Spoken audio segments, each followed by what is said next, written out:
지적재산권법 기말과정을 시작하겠습니다. 주관식 문제고요. 총 하나의 사례에 대해서 그 세 가지 주관식 문제로 작성을 하시면 되고요. 이제 대학에서 비대면으로 줌 강의를 통해서 강의를 하고 있는 중에 별도의 녹화 프로그램을 이용해서 학생 A가 그 B 교수의 강의 영상과 설명 전부를 자신의 PC에 녹화하였다. 이때 이 학생 A는 B 교수나 다른 누구에게 녹화 사실을 미리 알리거나 동의하지 않았다.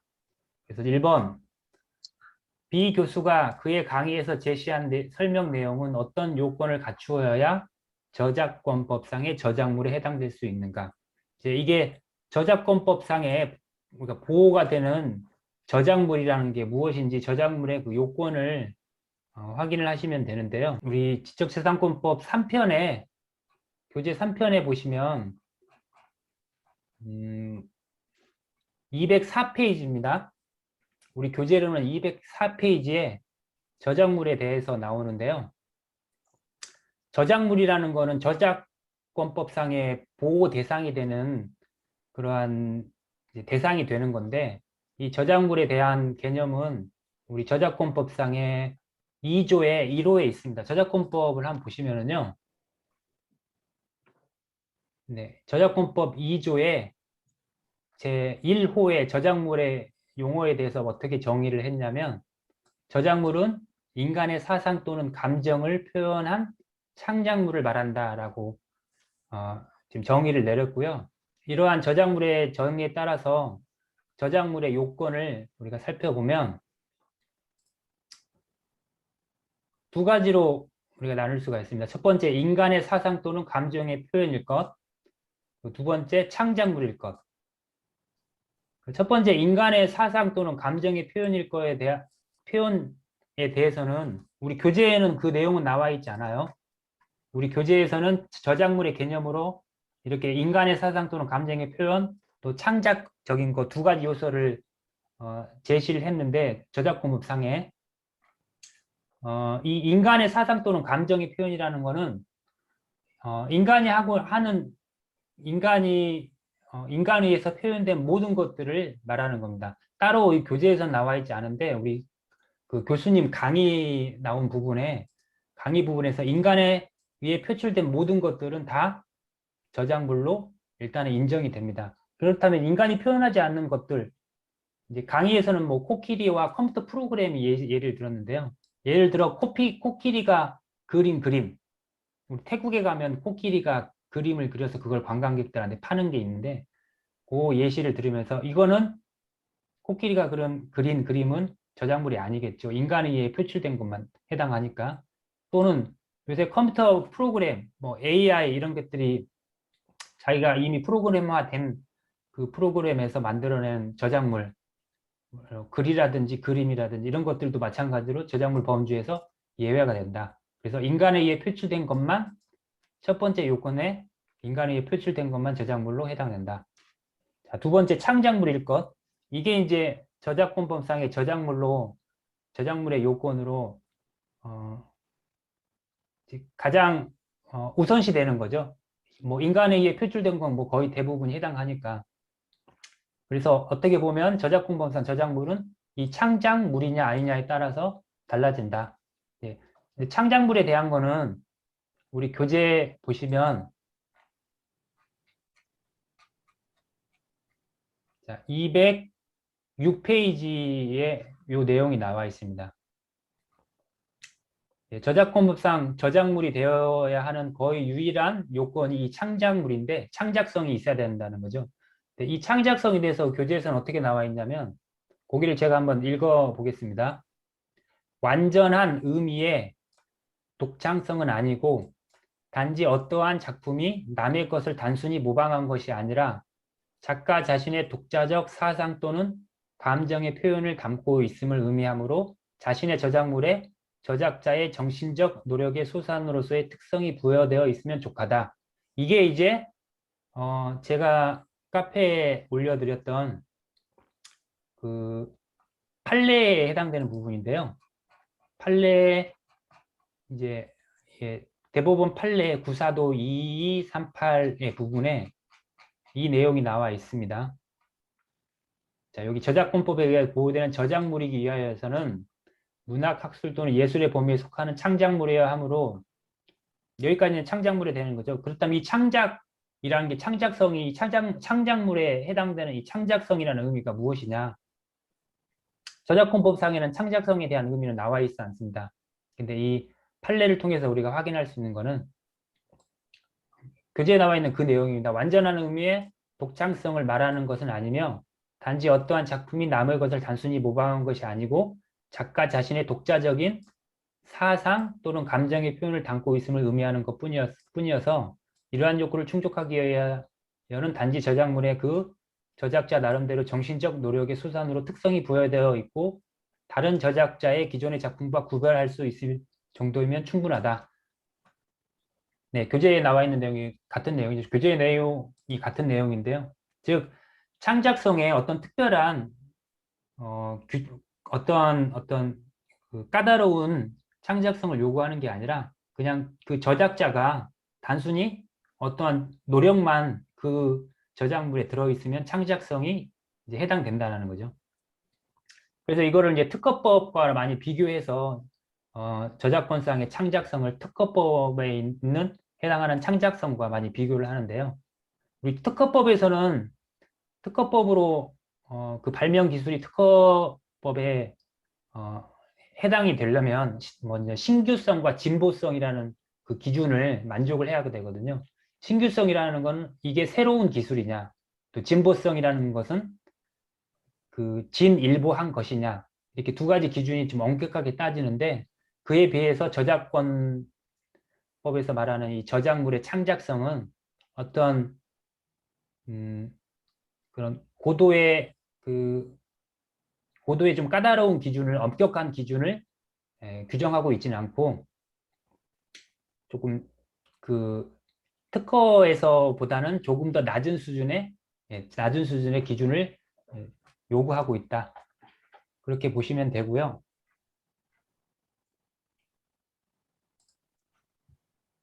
자, 그래서 다시 제가 요약본을 보시면, 강의안을 보시면, 자, 특허법에서 요건인 신규성과 진보성과 비교해서 저작권에서의 창작물은 구체적 기준이 법에 규정되어 있지 않지만 우리가 헌법재판소 판례에 의해서 확인해 보면 완전한 의미의 독창성을 말하는 게 아니라 작가 자신의 그냥 독자적인 사상 또는 감정이 그 표현을 담고 있으면 그걸로도 충분하다는 얘기죠.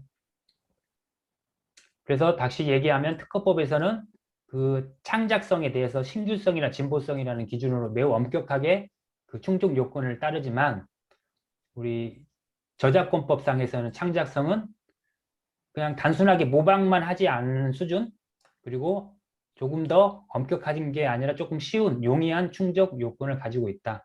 자, 이렇게 지금 저작물이 되기 위한 요건을 두 가지를 알아봤는데, 그렇다면 여기에서 B 교수가 강의에서 제시한 이 설명이 저작권법상의 저작물이 되기 위해서는 일단은 우선은 사람에 의해 표현되어 있으니까 그거에 인간에 의해 표출된 것이기 때문에 첫 번째 요건은 물론 당연히 만족을 하고요.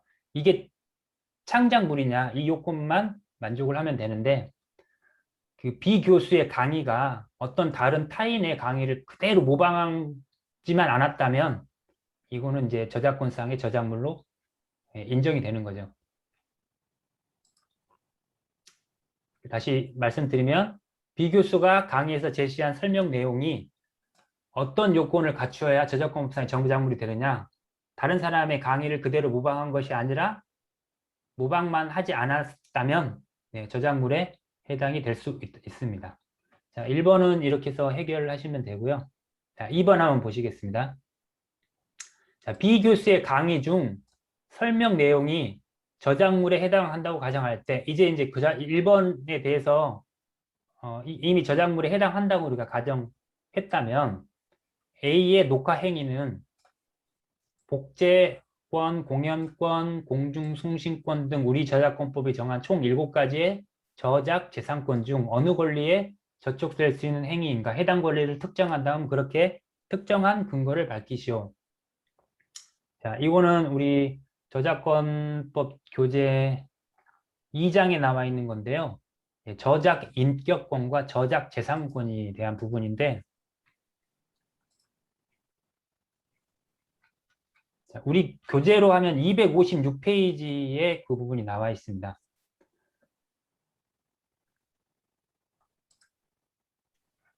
우리가 특허법은 특허권을 보호하는 거죠. 그 권리, 특허권이라는 그 권리를 보호하기 위한 법이죠. 그 특허권 하나.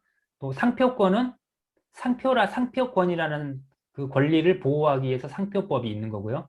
또 디자인 보호법도 맞아요. 디자인권을 보호하기 위한 그런 법인데, 여기서 저작권에서 보호하려는 권리가 총 10가지가 있습니다. 그 중에 이제 저작 인격권이 있고, 크게 두 부류가 있는데, 저작 인격권과 저작 재산권이 있는데, 이제 우리가 여기서 따지려고 하는 거는 저작 재산권입니다. 저작 재산권은 쉽게 양도가 될 수 있는 권리입니다. 저작 인격권은 그 사람 개인에게, 저작자에게 일신 전속 그 사람한테만 해당되고, 요거를 뭐 양도하거나 이렇게는 불가능하고요. 이제 양도나 뭐 할 수 있는 그 권리가 저작 재산권인데, 저작 재산권에는 총 7가지가 있고 저작 인격권에는 3가지가 있습니다. 지금 여기서 우리가 보려는 건 저작 재산권이고 총 7가지 권리가 있고요. 이게 우리 교재에서 아까 말씀드린 256페이지가 있는데, 우리 교재에 나와 있는 저작권법은 좀 오래전에 나온 거라서 지금은 조금 바뀌었습니다. 그래서 여기 보시면 저작재산권에 우리 교재에는 복제권, 공연권, 방송권, 전송권 이렇게 구분을 했는데, 지금은 좀 바뀌어서 방송권과 전송권을 합해서 방송 전송권으로 했고요. 여기에 나와 있지 않은 이제 배포권 외에 이제 대여권이 새로 이제 추가가 됐는데요. 그래서 우리 교재를 따르면 안 되고요. 요 저작재산권의 개념에 대해서는 우리 저작권법, 최근 저작권법, 현재 시행되고 있는 저작권법을 참고를 하시면 되고요. 우리 저작권법에서 보시면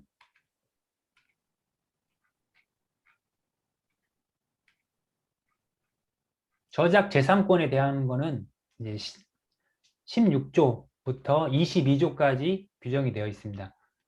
자, 저작재산권에는 복제권, 공연권, 공중송신권, 그다음에 전시권, 배포권, 대여권, 2차적 저작물 작성권이 있습니다.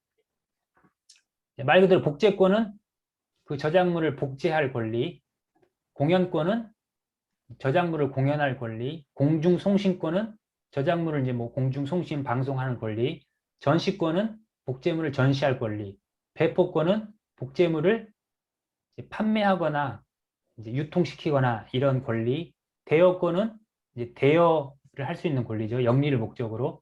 2차적 저작물 작성권은 그 원 저작물로 새로운 편집을 해서 새로운 저작물로 만들 수 있는 그런 권리인데, 이렇게 보시면 하나를 특정하면 여기 교수님의 그 강의를 녹화를 했으니까 당연히 여기는 이제 복제권에 해당된다고 우리가 알 수가 있고요. 그럼 복제권에 대해서 복제권이 무엇인지 확인을 하기 위해서 일단 복제란 게 무엇인지, 저작권법상의 복제가 무얼로 정의가 되어 있는지 일단은 보셔야 됩니다. 그러려면 아까 봤던 정의 제2조에서 요 복제는 22호에 나와 있습니다.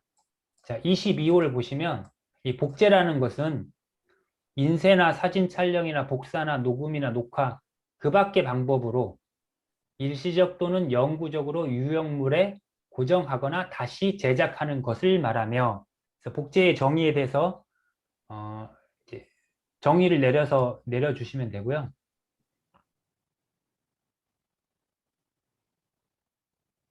자, 강의안 보시면 총 7가지의 저작 재산권이 있는데, 이 중에서 저작권법 2조 제22호에 복제에 대한 정의를 이제 설명을 해주시면 되고요. 인쇄, 사진 촬영, 복사, 녹음, 녹화 그 밖의 방법으로 일시적 또는 영구적으로 유형물에 고정하거나 다시 제작하는 걸 복제라고 하고, 자, 이 경우는 당연히 이러한 복제할 수 있는 권리를, 복제권을 지금 이 학생이 복제권을 저촉할 수 있는 행위였는데요.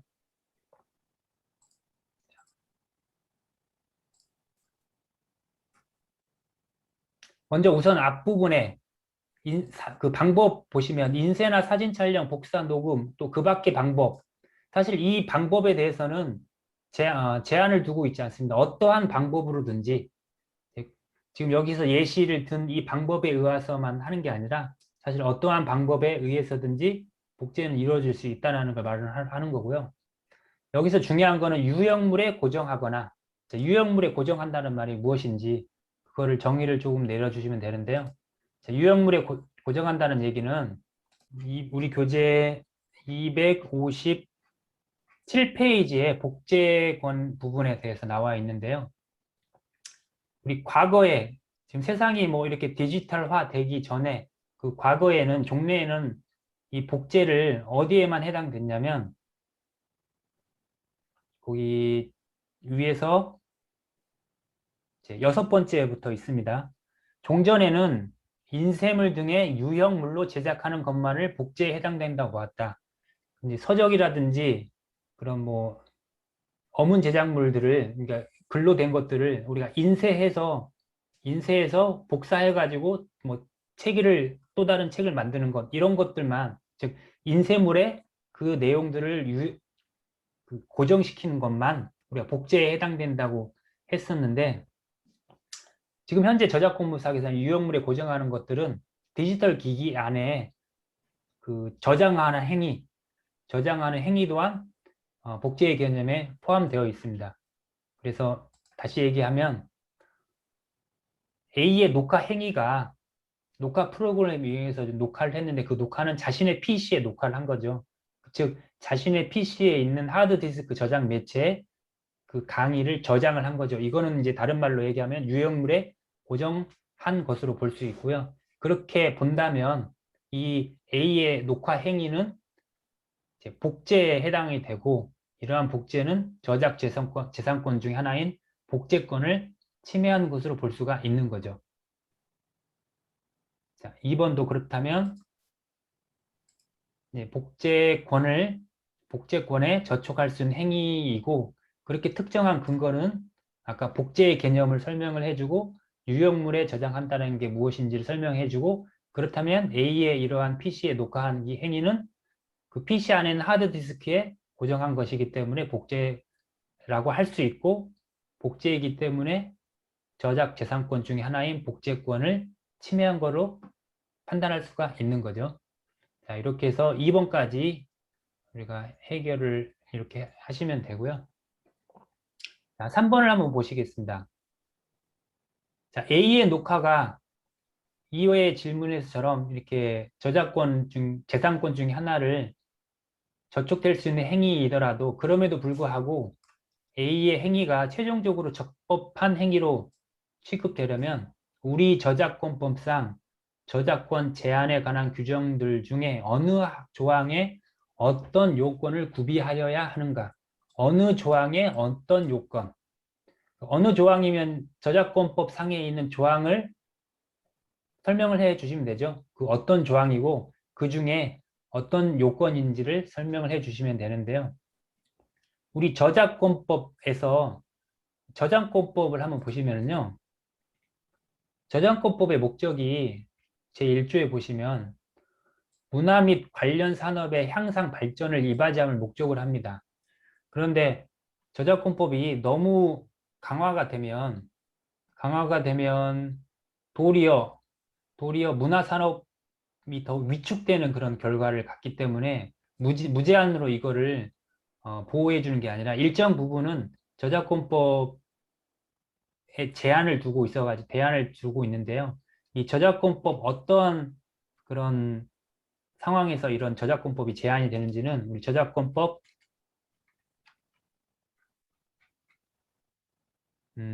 23조부터 제2관에 해당되는 겁니다. 2관 저작재산권의 제한.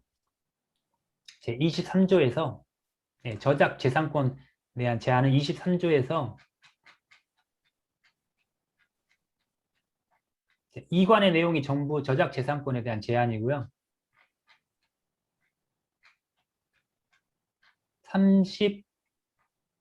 38조까지 23조에서 38조까지가 저작 재산권의 제한에 대해서 나와 있는 조항들이고요. 이 조항들 중에 과연 이 A의 녹화하는 행위가 정당하게 정당한 요건으로 되려면 어떤 조항이 어떤 요건을 구비해야 되는가? 그 중에서는 여기 조건이 있죠. 28조라든지 30조 그리고 35조의 3 이거는 구법이고요. 지금 법은 35조의 5입니다. 이 현행법 35조의 5 외의 것들을 찾아라는 얘기죠. 그러면 하나씩 보시면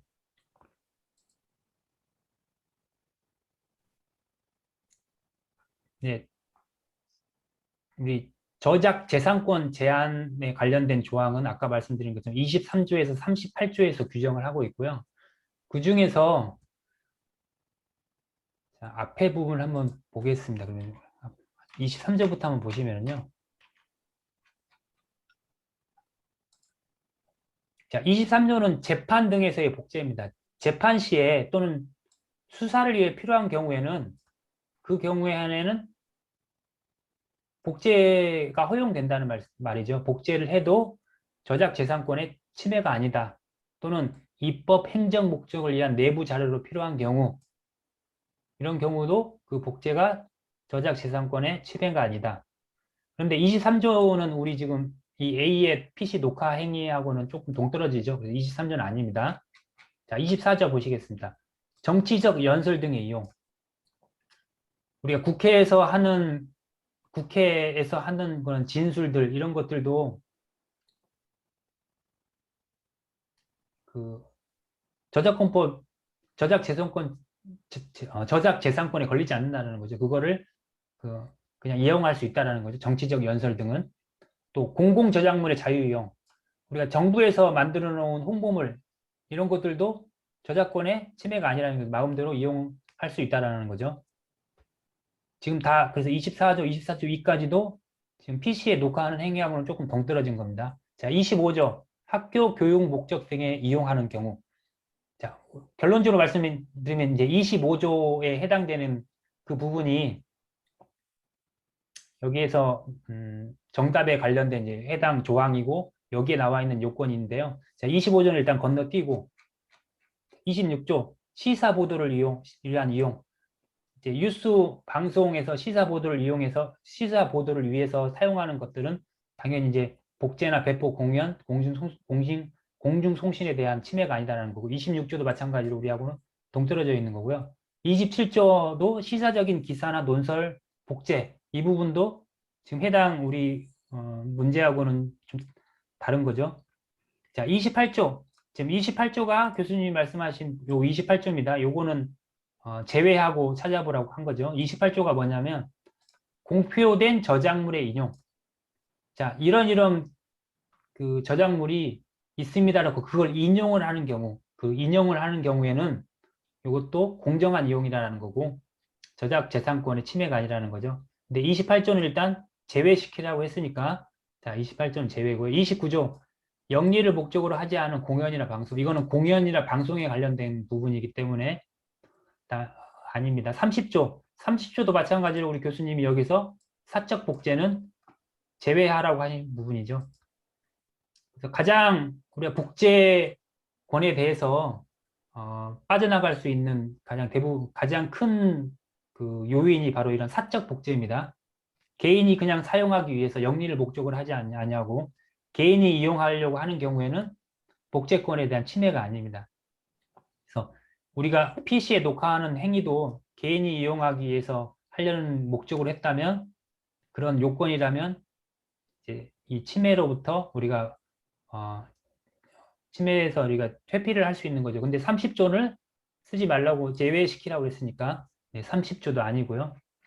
31조 도서관 등에서 복제. 도서관에서 책 이렇게 복사하는 것도 마찬가지로 침해가 아니라는 겁니다. 허용된다는 거죠. 32조 시험 문제를 위한 복제.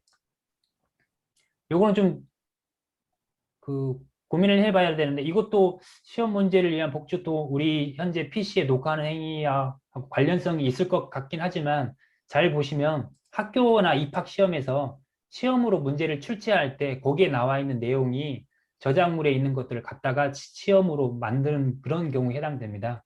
그래서 여기에서는 시험 문제를 위한 복제는 우리가 현재 지금 음, 이 문제랑은 이 PC에 녹화하는 행위랑은 조금 동떨어지죠. 시험 문제를 위한 복제는 아니니까요. 33조 시각장애인을 위한 복제. 저작물을 시각장애인을 위한 그 점자로 만들거나 시각장애인을 위해서 어떤 자료를 만들거나 이런 것들은 복제 허용된다는 얘기고요. 청각장애인 마찬가지로 복제가 허용된다는 얘기고요. 또 방송 사업자 일시적 녹화, 또 미술 제작자, 전시, 이제 그 밑으로 다 비슷한 내용인데요. 결국은 교수님이 말씀하신 28조, 30조, 마지막으로 35조의 5 한번 보겠습니다.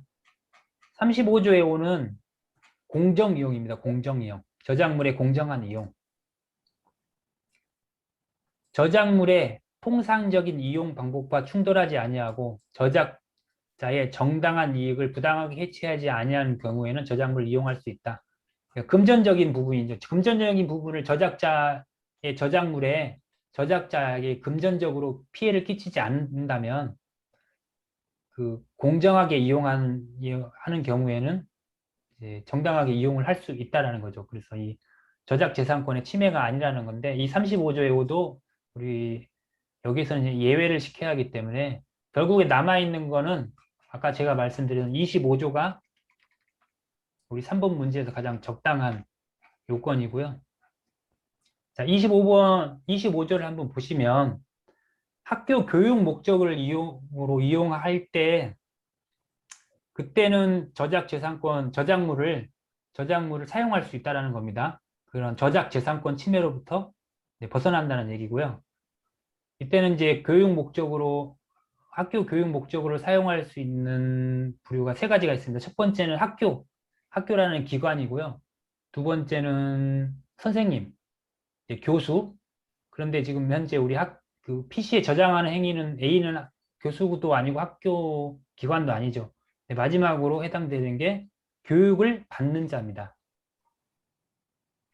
제 25조 제5항인데요. 자, 5항을 보시면 제3항 각 호의 학교 또는 교육기관에서 제3항은 이제 어떤 교육기관에 대한 교육기관이 해당되는 건데요. 이제 그 3항을 보시면 뭐 특별법에 설립된 학교, 또 유아교육법, 유치원이죠. 초등교육법, 초등학교, 중학교입니다. 고등교육법 하면 이제 대학이죠. 이런 학교들에서는 저작재산권에 대해서 일정 부분 침해에서 벗어난다는 얘기고요. 여기서 이제 5항은 에서 교육을 받는 자는 여기가 해당되죠. 교육을 받는 자는 수업 목적상 필요하다고 인정된 경우에는 제3항의 범위 내에서 공표된 저작물을 복제하거나 공중 송신할 수 있다. 자, 3항의 범위라는 건 뭐냐면요. 3항은 다음 각 호의 어느 하나에 해당하는 학교 또는 교육기관이 수업 목적으로 이용하는 경우에는 공표된 저작물의 일부분을 복제, 배포, 공연, 전시 또는 공중 송신할 수 있다. 다만 공표된 저작물의 성질이나 그 이용 목적 형태 등에 비추어 해당 저작물의 전부를 복제 등을 하는 것이 부득이한 경우에는 전부 복제 등을 할 수 있다. 즉 학교나 교육기관은 해당 저작물을 뭐 전부 복제할 수 있다 이런 얘기죠. 그리고 5항은 그러한 학교나 교육기관에서 교육을 받는 자는 수업 목적상 필요하다고 인정되는 경우에는 마찬가지로 복제나 공중 송신할 수 있다는 내용이고요. 자, 정리를 해보시면 자, 저작재산권의 제한에서 우리가 이 A의 행위가 정당하게 적법한 행위로 취급되려면 저작권법 25조 조항에 해당되어야 되는 거고, 25조 제5항에 해당되어야 되는 거고요. 그 중에서 25조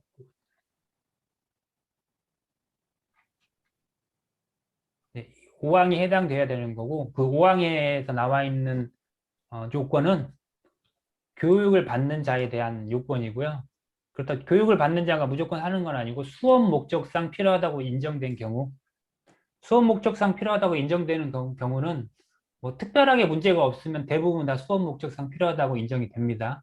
네, 이런 경우에 저작물을 복제하거나 공중 송신할 수 있다. 자, 이렇게 보시면 됩니다. 그래서 다시 정리를 해드리면 어느 조항에 어떤 요건을 구비해야 되는가 해서 저작권법 제25조 학교 교육에 관련된 학교 교육 목적 등의 이용에 관련된 조항 중에 제5항 교육을 받는 자 수업 목적상 필요하다고 인정된 경우에 한해 이러한 저작물에 대한 복제 할 수 있다. 이렇게 정리를 하시면 되겠고요. 이제 마지막으로 무조건 복제만 하면 되는 게 아니라 우리 저작권법 37조에 보시면 출처를 명시를 해야 됩니다. 출처를 명시해야 되고 그 저작물을 이용하는 자는 출처를 명시해야 되고요.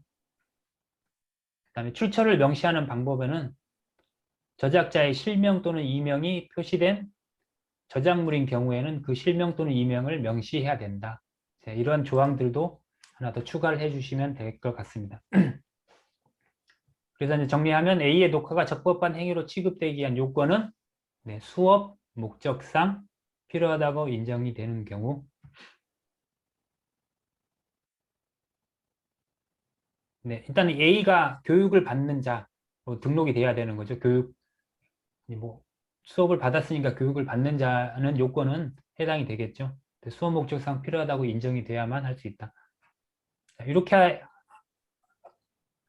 하시면 제 내용들은 다 정리가 될 수 있는 부분이고요. 지금 A4 2장 이내인데